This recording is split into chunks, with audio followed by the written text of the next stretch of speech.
মানে তালাক প্রবণতা মারাত্মকভাবে বৃদ্ধি পেয়েছে।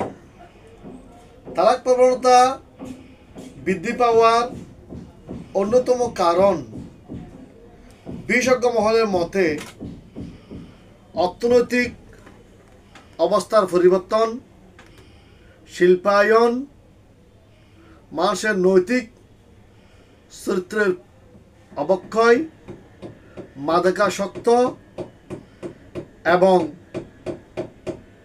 বর্তমান প্রেক্ষাপটে ডিজিটাল যে সিস্টেম এর পরকীয়া প্রেম ইত্যাদি কারণে একজন পরপুরুষের সাথে একজন পরনারীর যোগাযোগটা ফেসবুক, মেসেঞ্জার, হোয়াটসঅ্যাপ ইত্যাদির কারণে সহজ হয়ে গিয়েছে।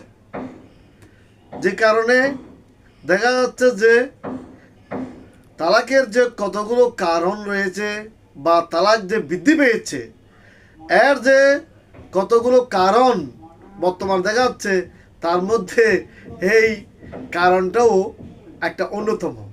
আমাদের কাছে যখন স্বামী তালাক দিতে আসে তখন দেখা যায় যে বন্দনা করে, তার স্ত্রী টিকটক করে, তার স্ত্রী এই করে পরকীয়া প্রেমে লিপ্ত, পরপুরুষের সাথে মোবাইলে সবসময় সংযুক্ত থাকে, তাকে বিদেশ থেকে প্রবাস থেকে বা মোবাইল করলে স্ত্রীকে মোবাইলে পাওয়া যায় না ইত্যাদি সন্দেহজনক কারণে স্বামী স্ত্রীর মধ্যে দ্বন্দ্বটা এখন লেগে যায়।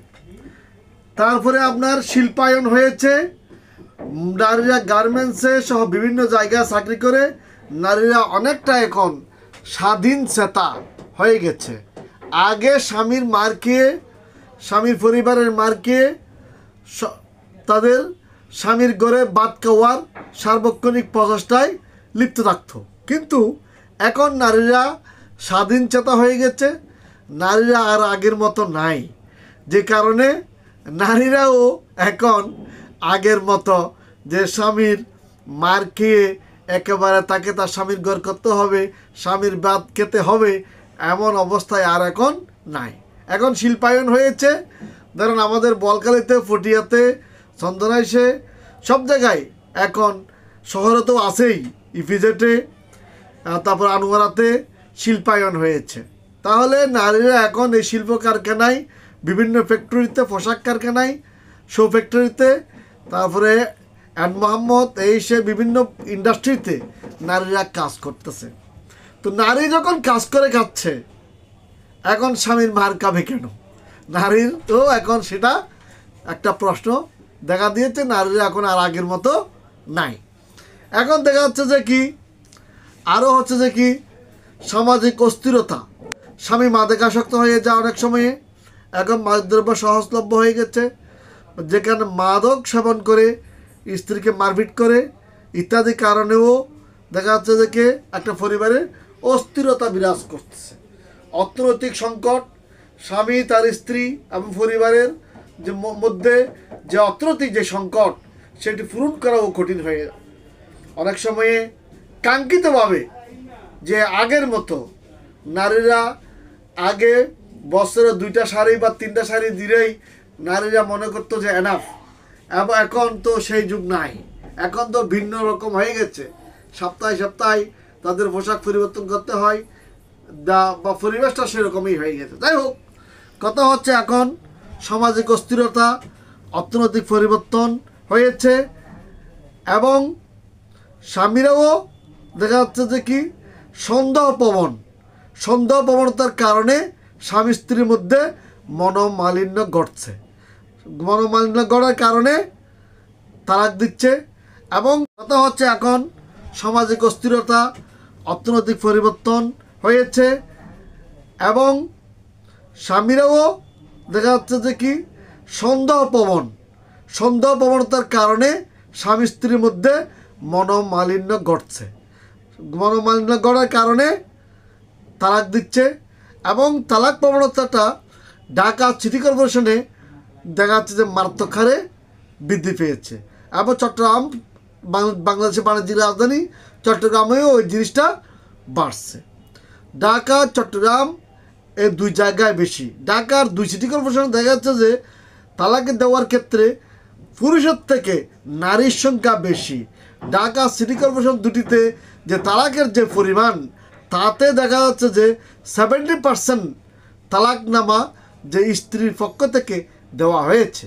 তাই যেহেতু তালাকের সংখ্যা এখন বৃদ্ধি পেয়েছে, সংসার ভেঙে যাচ্ছে এই বিভিন্ন কারণে, এখন বলা হচ্ছে যে এক নোটিশেই সব শেষ।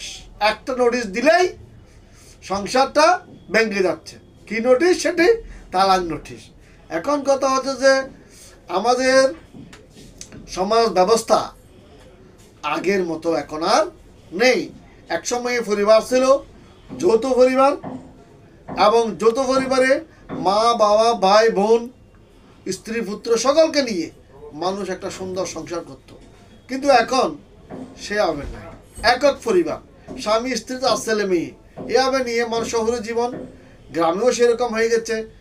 এখন আর আগের মতো ধর্মীয় অনুশাসনও নাই, এখন আর আগের মতো সেই পরিবার পরিস্থিতিও নাই।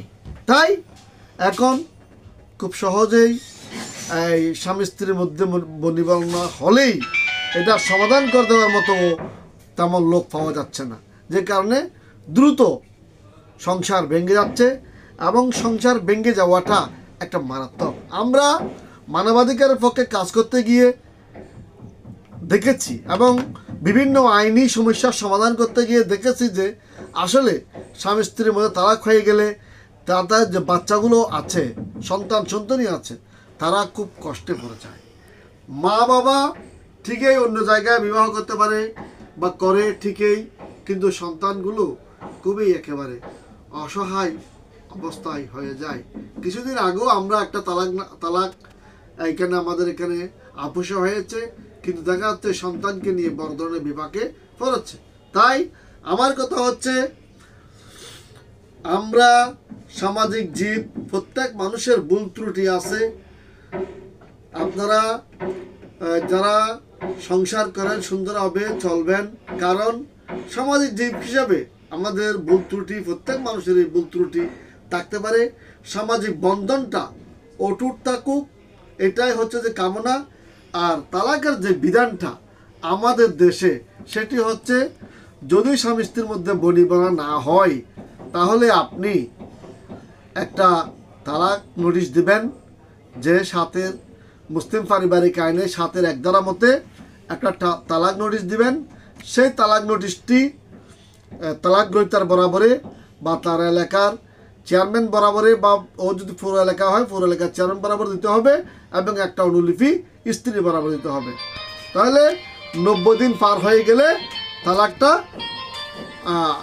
স্বাভাবিক প্রক্রিয়ায় কার্যকর হয়ে যাবে।